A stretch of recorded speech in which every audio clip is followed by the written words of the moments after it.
Halo guys, kembali lagi di Nira di Film. Kali ini kita akan melanjutkan alur cerita komik yang berjudul One Day in Seoul. Melanjutkan di episode 41 dan 42 kemarin, kali ini kita akan lanjutkan di episode 43 dan 44 ya. Flashback ke masa lalu si Soyun dan Minji yang sangat akrab sekali. Jadi tak heran jika Soyun sangat sedih karena melihat Minji, CS-nya dari dulu menjadi monster cell, balik ke masa kini. Si Soyun terdiam, tak bisa berbuat apa-apa. Lalu monster Minji hendak akan menyerang Soyun. Untungnya Yeonwoo berhasil membakar monster Minji. Soyun menangis, tak tega melihat Minji terbakar. Yeonwoo bilang, jangan melihatnya Soyun. Lalu mereka pun pergi meninggalkan bangke monster Minji. Ketika akan pergi, mereka melihat monster yang tadi dibakar oleh si tentara Thea guys.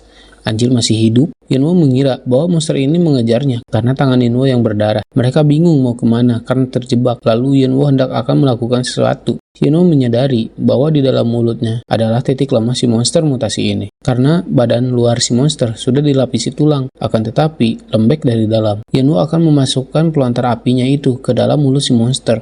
Kemudian Yeonwoo menyadari bahwa si monster merasakan ketakutan karena melihat pelontar api ini. Dan tak diduga dari arah belakang si monster ada Daehan dan si tentara yang menolong mereka guys. Alhamdulillah. Ketika tentara itu menembaki si monster, lalu Daehan melempar molotov, sedangkan si Mamang menyuruh Yeonwoo dan Soyun buat lari. Akan tetapi, Yeonwoo malah menyemprotkan pelontar api itu, sama seperti sebelumnya, dengan cara memasukkannya ke dalam mulut si monster. Tapi si monster keburu kabur sebelum hangus dibakar. Si tentara menahan Yeonwoo yang hendak akan mengejar si monster, dan si tentara nanya ke Yeonwoo, dari mana kau dapat pelontar api itu?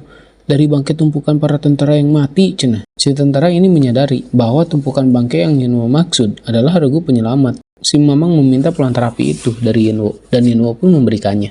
Si Mamang dan bapak tentara pun pergi menyusul si monster dan akan membunuhnya sekarang juga. Kemudian, si Daehan lari ke depan. Dia berencana akan menjebak si monster untuk jaga-jaga agar tidak kabur lagi jika melihat pelontar api.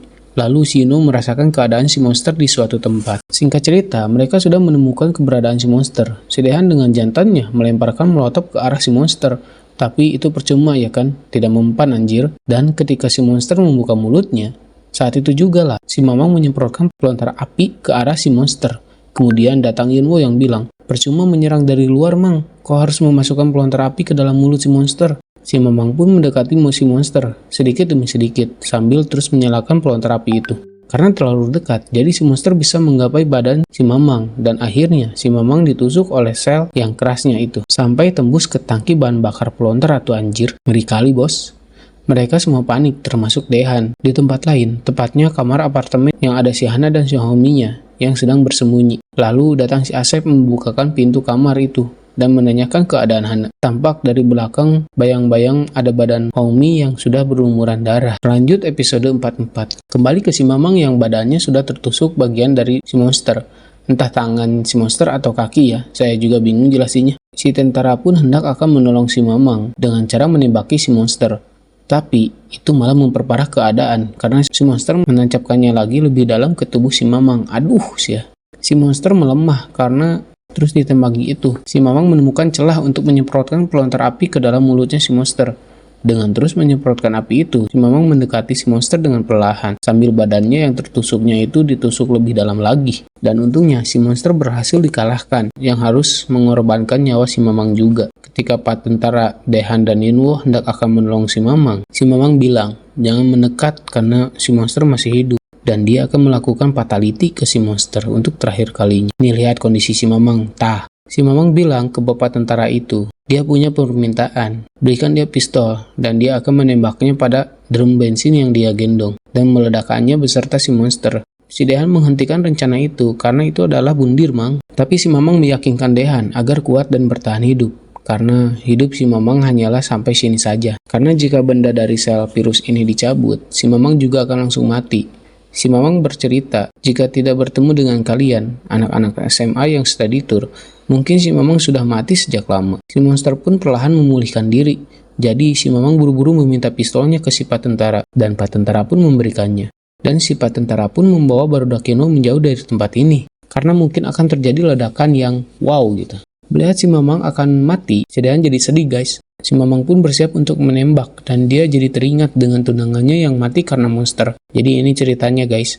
Di Menara Namsan, si Mamang kabur meninggalkan calonnya itu. Dia ragu-ragu buat nyelamatin si calonnya. Dan akhirnya si calon tertular virus guys. Jadi si Mamang sampai sekarang merasa bersalah. Dan inilah alasan si Mamang membantu Dehan mencari teman-temannya. Karena mungkin akan dimaafkan oleh tunangannya. Jadi begitu guys ceritanya. Dan duar, meledak. Ketika sudah kabur itu, barudak Dehan melihat si Asep membawa si Hana pergi. Dan Dehan mengejar si Hana. Tapi si Hana malah kabur anjir. Ketakutan ketika melihat Dehan. Si Hana kabur sampai keluar gedung atuh. Dehan berteriak-teriak memanggil Hana, tapi si Hana gak mau berhenti. Dan akhirnya si Dehan mendorong Hana sampai si Hana tersungkur.